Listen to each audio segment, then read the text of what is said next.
All right. आज का video आपके लिए इम्पोर्टेंट होगा अगर आप इलेक्ट्रिकल इलेक्ट्रॉनिक्स या फिर इंस्ट्रूमेंटेशन के स्टूडेंट हैं। मैं अलग से एक वीडियो बनाऊंगा कंप्यूटर साइंस के लिए भी, अलग से एक वीडियो बनाऊंगा डेटा साइंस एआई के लिए भी।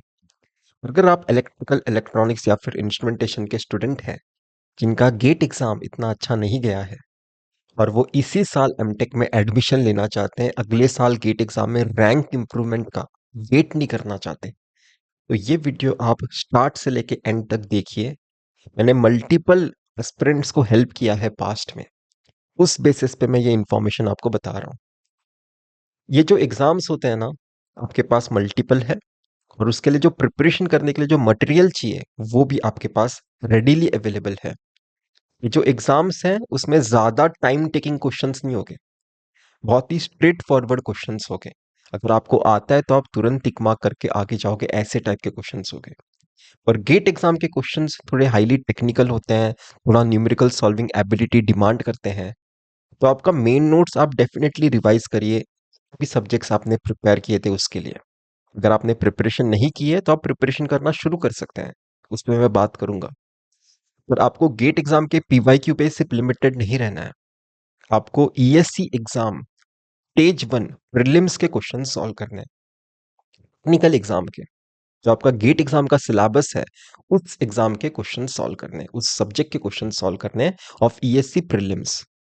अब बहुत बार क्या होता है कि इलेक्ट्रिकल इलेक्ट्रॉनिक्स इंस्ट्रूमेंटेशन के लिए कॉमन सिलेबस होता है, जैसे बिट्स में है। आप वीएलएसआई में एडमिशन लेना चाहते हो पर आपको दिखाई देगा कि क्वेश्चन पेपर में बाकी सब्जेक्ट के भी क्वेश्चन है, तो क्या मुझे वो भी प्रिपेयर करना चाहिए? नहीं। आप आपके ब्रांच के सब्जेक्ट्स में मैक्सिमम स्कोर करने की कोशिश करिए। जो आपने सब्जेक्ट्स नहीं प्रिपेयर किए हैं मत प्रिपेयर करिए।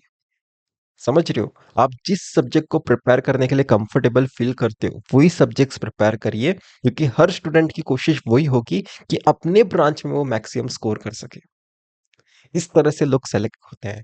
जो सेलेक्ट होते हैं उन्होंने सब कुछ नहीं किया होता है, भले बाकी ब्रांचेस के सब्जेक्ट्स क्यों ना हो। ऐसे ही मैंने पास्ट में स्टूडेंट्स को बताया था, उनका सिलेक्शन हुआ है। ओके, हमारे लिए मटेरियल क्या है सर? गेट एग्जाम के पीवाईक्यू, आपके मेन नोट्स और ईएससी के प्रीलिम्स के क्वेश्चंस, ये आपको सॉल्व करने हैं। ऐसे आपके पास कितनी अपॉर्चुनिटीज हैं?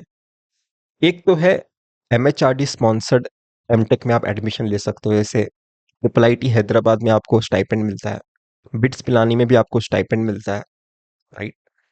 पर ऐसे भी कुछ प्रोग्राम्स है एमटेक में जहाँ पे आप एडमिशन लोगे जो सेल्फ स्पॉन्सर्ड होगा। सेल्फ स्पॉन्सर्ड में एंड स्पॉन्सर्ड बाय गवर्नमेंट में कोई डिफरेंस नहीं है, प्लेसमेंट पॉइंट ऑफ व्यू से, आपके करिकुलम पॉइंट ऑफ व्यू से भी कोई डिफरेंस नहीं है। ठीक है? डिफरेंस क्या है? सेल्फ स्पॉन्सर्ड में आपको स्टाइपेंड नहीं मिलता, तो पूरा एक्सपेंस आपको खुद उठाना है। समझ पा रहे हो? पूरा एक्सपेंस आपको खुद निकालना है सेल्फ स्पॉन्सर्ड में। तो इस बात का टेक केयर करना कि आपके पास मल्टीपल अपॉर्चुनिटीज हैं। ट्रिपल आईटी हैदराबाद है, आईआईटी हैदराबाद है, आईआईटी जोधपुर है, बिट्स पिलानी है, एनआईटी के कुछ सेल्फ स्पॉन्सर्ड सीट्स निकलेंगे। ठीक है? मई जून में हमें समझ में आएगा। इवन आपके पास ट्रिपल आईटी दिल्ली का अलग से एग्जाम होता है, ट्रिपल आईटी बैंगलोर भी कभी कभी एमएस का एडमिशन सेपरेट कराता है रिटन टेस्ट के थ्रू। ऐसे आपके पास मल्टीपल अपॉर्चुनिटीज है, सबका प्रिपरेशन आपको सेम करना है और देखना है कि हम क्या अपॉर्चुनिटी क्रैक कर सकते हैं। तो ये कुछ सजेशंस है मेरे तरफ से इन अपॉर्चुनिटीज के लिए, और किस कैसे आप प्रिपेयर कर सकते हो। अगर आप जीरो से प्रिपेयर करना चाहते हो तो वो भी पॉसिबल है, आप कर सकते हैं। ठीक है?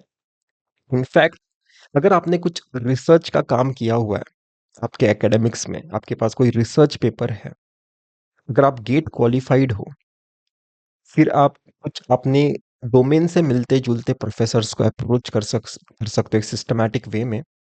ठीक है? उन्हें बता सकते हो कि हम आपके अंडर प्रोजेक्ट करना चाहेंगे, क्या आप मुझे एमएस में कन्वर्ट करने के लिए बाद में हेल्प कर सकते हो? ये भी पॉसिबिलिटी होती है आईआईटीज में।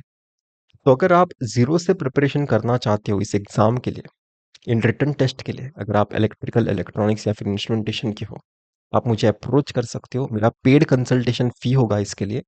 मैं यूट्यूब के ही रिसोर्सेस यूज करूंगा। मैं पहले ही बता रहा हूँ यूट्यूब वीडियो में ही कि मैं वीडियोस अपने खुद नहीं बनाता, यूट्यूब के वीडियोस यूज करके मैं आपको गाइड करूंगा। मेरे गाइडेंस का मैं फीस लेता हूँ। अगर आप चाहते हो तो ये आप मुझे मैसेज करिएगा, कोई जबरदस्ती है नहीं। आपके ऊपर है कि आपको ज़रूरत है तो करोगे, ज़रूरत नहीं है तो नहीं करोगे। बाकी मैंने आपको बताया है कि आपको कैसे प्रिपेयर करना है, कितनी अपॉर्चुनिटीज़ है, उसके लिए मटेरियल क्या होना चाहिए। वो इतना ही था इस वीडियो में। हम फिर मिलेंगे किसी वीडियो के साथ। Till then, bye.